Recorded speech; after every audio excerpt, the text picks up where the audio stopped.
నమస్కారం ఘంటారావానికి స్వాగతం. ముందుగా ప్రధాన అంశాలు. ఒక్క రైల్వే ప్రాజెక్టు పూర్తి కాకున్నా స్పందించని వైకాపా ఎంపీలు. విభజన హామీలపై కనీసం కేంద్రాన్ని అడగని నేతలు.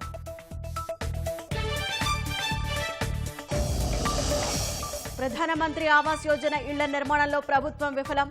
కేంద్రం విధించిన లక్ష్యాన్ని సాధించలేకపోయిన వైకాపా ప్రభుత్వం.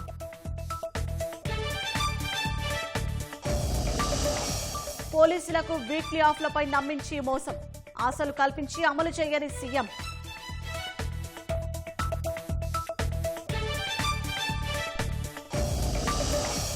రాష్ట్రంలో ఏళ్ల తరబడి హైవేల విస్తరణ పనులు చేయలేక చేతులెత్తేస్తున్న గుత్తేదారు సంస్థలు.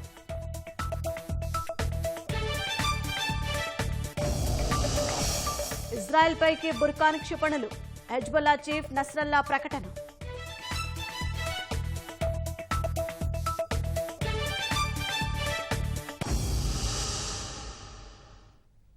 ప్రధానమంత్రి ఆవాస్ యోజన గ్రామీణ ఇళ్ల నిర్మాణంలో ఆంధ్రప్రదేశ్ ప్రభుత్వ నిర్వాహకం మరోసారి బయటపడింది. 2023-24 ఆర్థిక సంవత్సరానికి గాను రాష్ట్రంలో మొత్తం 197,562 ఇళ్లను నిర్మించాలని కేంద్రం రాష్ట్ర ప్రభుత్వానికి లక్ష్యం విధించింది. దాన్ని సాధించడంలో రాష్ట్ర ప్రభుత్వం విఫలమైంది. కేంద్రం మంజూరు చేసిన ఇళ్లలో ఈ ఆర్థిక సంవత్సరం ఏప్రిల్-జూన్ మధ్యకాలంలో 49,391 ఇళ్ల నిర్మాణాలు పూర్తి చేయాలని నిర్దేశించింది. అయితే ఆంధ్రప్రదేశ్ ప్రభుత్వం మాత్రం కేవలం 2,055 ఇళ్లు మాత్రమే పూర్తి చేసింది. ఇది నిర్దేశిత లక్ష్యంలో కేవలం 6% మాత్రమే. దేశవ్యాప్తంగా అన్ని రాష్ట్రాలు కలిపి ఏప్రిల్-జూన్ మధ్య నిర్దేశించిన లక్ష్యంలో సగటున 35% సాధించగా ఆంధ్రప్రదేశ్ మాత్రం అంతకంటే చాలా దూరంలో నిలిచింది. ఇదే పథకం కింద రాష్ట్రానికి 2022-23 ఆర్థిక సంవత్సరంలో 131,348 ఇళ్ల నిర్మాణాన్ని లక్ష్యంగా నిర్దేశించగా కేవలం 2,167 ఇళ్లు మాత్రమే పూర్తి చేసింది. గత ఏడాది కేవలం 2% లక్ష్యాన్ని మాత్రమే రాష్ట్రం చేరుకుంది. అంటే గత 15 నెలల్లో 180,739 ఇళ్లకు గాను కేవలం 5,122 ఇళ్లు మాత్రమే పూర్తయినట్లు కేంద్ర గణాంకాల శాఖ లెక్కలు వెల్లడించాయి. మరోవైపు స్వయం సహాయక సంఘాల ప్రోత్సాహము రాష్ట్రంలో అంతంత మాత్రంగానే ఉన్నట్లు గణాంక శాఖ నివేదిక వెల్లడించింది. అత్యధిక లోక్సభ సీట్లు గెలిపిస్తే కేంద్రం మెడలు వంచుతామని ప్రతిపక్షంలో ఉండగా ప్రగల్భాలు పలికారు. ప్రత్యేక హోదా తెస్తామంటూ ఊరూరా సభలు పెట్టి ఉపన్యాసాలు ఇచ్చారు. తీరా వైకాపా ఎంపీలను అందలమెక్కిస్తే విభజన హామీలపై పోరాటం కాదు కదా, కనీసం కేంద్ర మంత్రులను మాట వరుసకైనా అడిగిన పాపాన పోలేదు. విశాఖకు రైల్వే జోన్ తీసుకురాకపోగా ఉన్న ఉక్కు కర్మాగారాన్ని కాపాడలేకపోయారు. మెట్రో ప్రాజెక్టులు, జాతీయ విద్యా సంస్థలు ఏవీ పూర్తి కాకపోయినా వైకాపా ఎంపీలు కేంద్రాన్ని కనీసం ప్రశ్నించలేకపోతున్నారు. లోక్సభ సీట్ల పరంగా దేశంలోనే 5వ అతిపెద్ద పార్టీగా అవతరించిన రాష్ట్ర ప్రయోజనాలను కాపాడటంలో వైకాపా ఎంపీలు పార్లమెంట్ లోపలగాని బయటగాని కేంద్రాన్ని నిలదీయడం దేవుడెరుగు. కనీసం ప్రశ్నించిన పాపాన పోలేదు. ఎన్డీఏ మిత్రపక్షాల కన్నా ముందుగానే కేంద్రం పెట్టే బిల్లులన్నింటికీ బేషరతుగా మద్దతివ్వడం, భాజపా ఎంపీల కన్నా ఎక్కువగా ప్రతిపక్షాలపై విరుచుకుపడడం వైకాపా ఎంపీలకు అలవాటైపోయింది. విభజన హామీల సాధనపై ఏమాత్రం చొరవ చూపడం లేదు. Visakha railway zone, metro project పనులపై కేంద్రాన్ని ఒప్పించలేకపోయారు. కీలక ఎంపీ విజయసాయిరెడ్డి ఏనాడు తన పరపతిని రైల్వే జోన్ సాధన కోసం వినియోగించుకోలేకపోయారు. పైగా విశాఖ ఉక్కు కర్మాగారం అమ్మకానికి పెట్టినా నోరు మెదపడం లేదు. కనీసం కార్మికులకు వైకాపా ఎంపీలు మద్దతు కూడా తెలుపలేదు. ఈ 4 ఏళ్లలో విశాఖ మెట్రో ఒక్కటంటే ఒక్క అడుగు ముందుకు పడలేదు. గత ప్రభుత్వం రూపొందించిన డిపిఆర్ను మార్చి కొత్తది చేశారు. అది రాష్ట్ర ప్రభుత్వం వద్దే మూలుగుతోంది.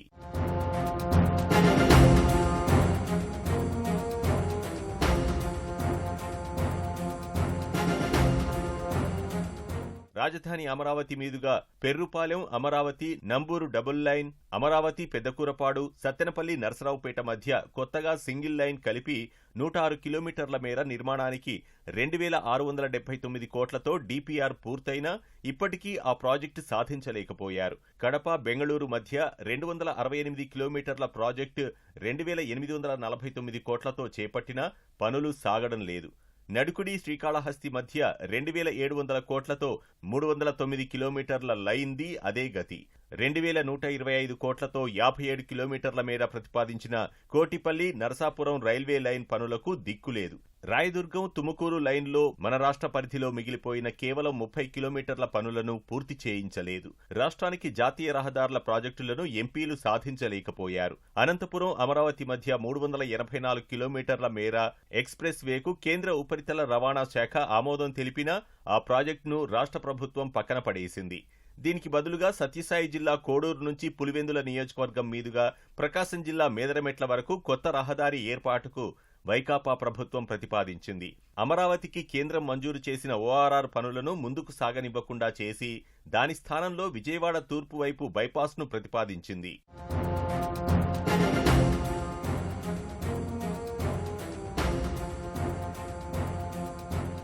విభజన చట్టంలో ప్రతిపాదించిన విద్యా సంస్థలను ఎంపీలు సాధించలేకపోయారు. ఓర్వకల్లులో ఏర్పాటు చేసిన ఉర్దూ వర్సిటీకి 8 ఏళ్లు అవుతున్నా శాశ్వత చిరునామా దక్కలేదు.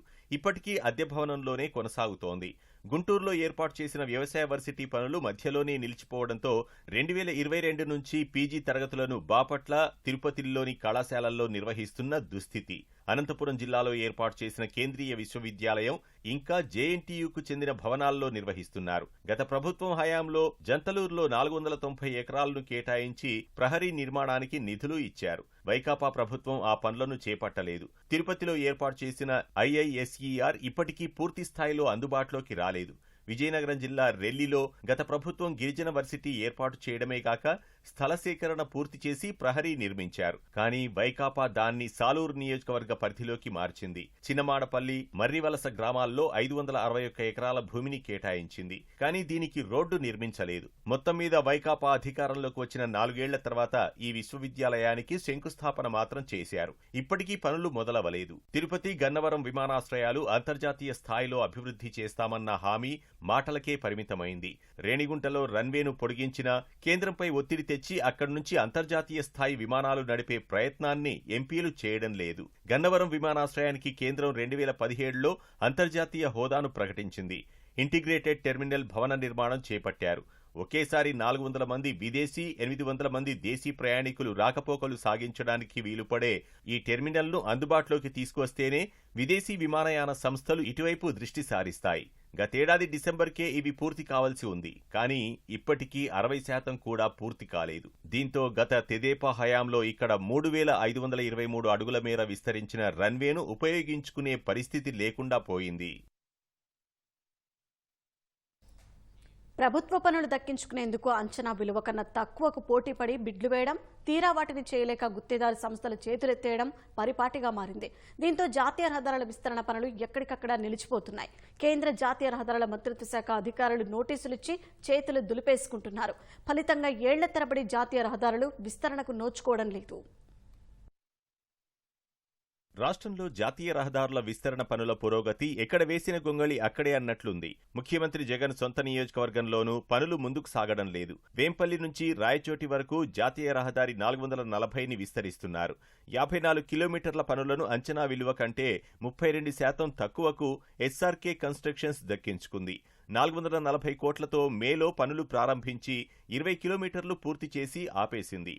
వచ్చే మే నాటికి మిగిలింది పూర్తయ్యే అవకాశం కనిపించడం లేదు. కృష్ణా జిల్లా పామర్రు నుంచి పశ్చిమ గోదావరి జిల్లాలోని ఆకివీడి వరకు NH 165లో 60 కిలోమీటర్ల విస్తరణ పనులను వశిష్ఠ ఇన్ఫ్రా అంచనా కంటే 25% తక్కువకు దక్కించుకొని జనవరిలో పనులు ప్రారంభించింది. 530 కోట్ల విలువైన పనుల్లో 60 కిలోమీటర్లకు 8 కిలోమీటర్లు మాత్రమే పూర్తి చేశారు. వచ్చే జనవరి నాటికి విస్తరణ పూర్తి కావలసి ఉండగా జూలై వరకు గడువు పెంచారు. కొన్ని జాతీయ రహదారులు 1 కిలోమీటర్ పూర్తయితే ఒట్టు అన్నట్లుగా ఉంది. కడప జిల్లా ముదిరెడ్డిపల్లె నుంచి కడప, నెల్లూరు జిల్లాల సరిహద్దు వరకు 36 కిలోమీటర్లు, అక్కడి నుంచి ప్రకాశం జిల్లాలోని CS పురం వరకు 41 కిలోమీటర్లు, CS పురం నుంచి మాలకొండ వరకు 44 కిలోమీటర్లు. 3 ప్యాకేజీల్లో పనులను SRK కన్స్ట్రక్షన్స్ అంచనా విలువ కంటే 28 నుంచి 35% వరకు తక్కువకు సొంతం చేసుకుంది. 3 ప్యాకేజీల్లో కలిపి 121 కిలోమీటర్ల మేర 850 కోట్ల విలువైన పనులు గతేడాది మొదలయ్యాయి. ఇప్పటికీ 1 కిలోమీటర్ కూడా పూర్తి చేయలేదు. నెలలో పురోగతి లేకపోతే గుత్తేదారును తప్పిస్తామంటూ ఇటీవల మోర్త్ అధికారులు నోటీసులిచ్చారు. దుత్తలూరు, కావలి మధ్య NH 167 విస్తరణ పనులు అంచనా కంటే 32% తక్కువకు దక్కించుకున్న TSR సంస్థ సగం మాత్రమే పూర్తి చేసింది. వేర్వేరు కారణాలతో పనులు నిలిపేసింది. వచ్చే జూలైకి విస్తరణ అసాధ్యమని చెబుతున్నారు. బళ్ళారి వైపు నుంచి గుంతకల్లు మీదుగా గుత్తి వరకు 57 కిలోమీటర్ల పనులను 2016లో ఎస్ఆర్కే కన్స్ట్రక్షన్స్ చేపట్టింది. 995 కోట్ల విలువైన పనుల్లో 54 కిలోమీటర్లు పూర్తి చేశారు. మధ్యలో పలుచోట్ల వంతెనలు అసంపూర్తిగానే ఉన్నాయి. ఇంకా 20% పనులు జరగాల్సి ఉంది. 7.5 ఏళ్లుగా సాగదీత కొనసాగుతోంది.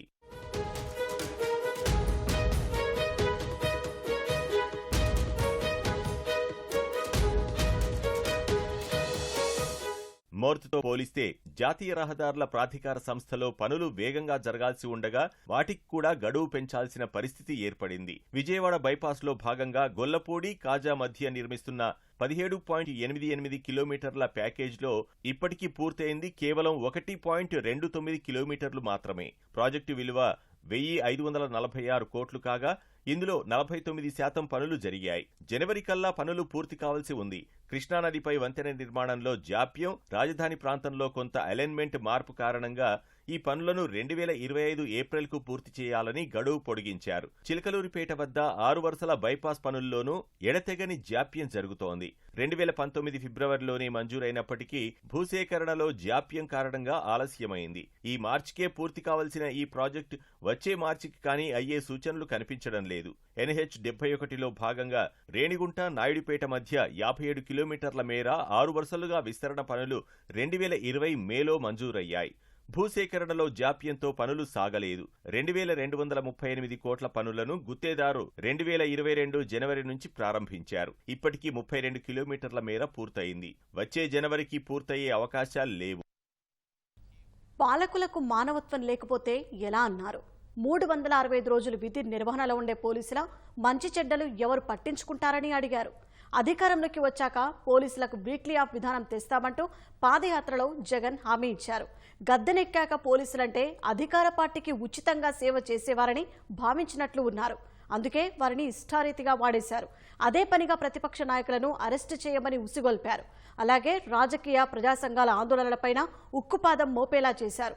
అంతగా రాజకీయ ప్రయోజనాల కోసం వారిని వాడుకున్నారే కానీ కనీసం వీక్లీ ఆఫ్లో అయినా సక్రమంగా ఇస్తున్నారంటే అవునని ఏ పోలీసు నోరు విప్పు చెప్పలేని దుస్థితి.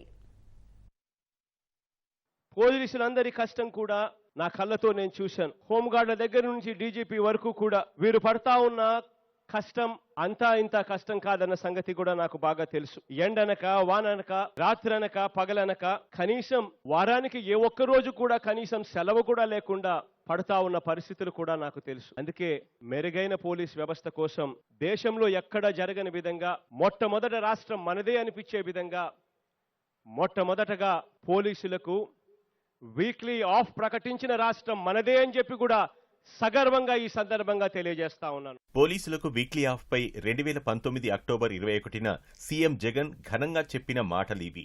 అంతకుముందు అంటే ముఖ్యమంత్రిగా బాధ్యతలు చేపట్టిన తర్వాత 2019 జూన్ 25న జగన్ తొలిసారి నిర్వహించిన కలెక్టర్లు ఎస్పీల సదస్సులోనూ ఇలాంటి మాటలు చెప్పారు. మన పాలనలో వారాంతపు సెలవుల విధానం ఖచ్చితంగా కొనసాగుతుందని, దేశంలో ఎక్కడా లేని విధంగా పోలీసులకు వారాంతపు సెలవులు ఇస్తున్నామన్నారు. బీహార్లో ప్రయత్నం చేసినా సఫలం కాలేదన్నారు. 20-25% పోలీస్ సిబ్బందిని అదనంగా నియమిస్తామని చెప్పారు. చెప్పినట్లే 2019 జూన్ 19 నుంచి వైకాపా ప్రభుత్వం వీక్లీ ఆఫ్ అమల్లోకి తెచ్చింది. రవిశంకర్ అయ్యన్నార్ ఆధ్వర్యంలోని కమిటీ సిఫార్సుల మేరకు 19 రకాలుగా వీక్లీ ఆఫ్ల అమలు మొదలుపెట్టింది. పోలీసులు సీఎంకు సన్మానాలు సత్కారాలు చేశారు. కానీ మొదట్లో ఓ 4-5 నెలల పాటు సక్రమంగానే ఈ విధానం అమలైనా ఆ తర్వాత 3 నాళ్ల ముచ్చటగా మార్చేశారు. వీక్లీ ఆఫ్ దృష్ట్యా అదనంగా కావలసిన సిబ్బందిని కూడా దృష్టిలో ఉంచుకొని పోలీసు ఉద్యోగాల భర్తీకి డిసెంబర్లో నోటిఫై చేస్తూ జనవరి నుంచి భర్తీకి షెడ్యూల్ ఇవ్వాల్సిందిగా డీజీపీ గారిని కోరడం కూడా జరిగింది. 4 సంవత్సరాలలో 4 దశల్లో సంవత్సరానికి 6,500 పోస్టులను భర్తీ చేసేందుకు గ్రీన్ సిగ్నల్ ఇవ్వడం జరిగింది. 2020 అక్టోబర్ 21న పోలీసుల అమరవీరుల సంస్మరణ వేళ సీఎం మరోసారి వీక్లీ ఆఫ్ విధానంపై గొప్పలు చెప్పుకుంటూ సిబ్బందిని పెద్ద ఎత్తున నియమిస్తామన్నారు. కానీ ఈ హామీకి మంగళం పాడేశారు. 2020 మార్చిలో కోవిడ్ పరిస్థితులు, లాక్డౌన్ కారణాలతో వీక్లీ ఆఫ్ల విధానాన్ని నిలిపేశారు. ఆ తర్వాతైనా ఈ విధానాన్ని అమలు చేస్తారని పోలీస్ సిబ్బంది భావించినప్పటికీ జగన్ ప్రభుత్వం దానికి పూర్తిగా స్వస్తి పలికేసింది. పూర్తి స్థాయిలో వీక్లీ ఆఫ్లు అమలు కావాలంటే పోలీస్ శాఖలో ఖాళీగా ఉన్న 12,384 ఖాళీల్ని భర్తీ చేయాలని ఈ విధానం ప్రారంభించినప్పుడే రవిశంకర్ అయ్యన్నార్ కమిటీ ప్రభుత్వానికి సిఫార్సు చేసింది. ఆ దిశగా జగన్ ప్రభుత్వం చర్యలు చేపట్టలేదు. పోలీసులు తమ కుటుంబాలతో గడపాలని, వారికి తగినంత విశ్రాంతి కూడా ఉండాలని ఎవరూ కూడా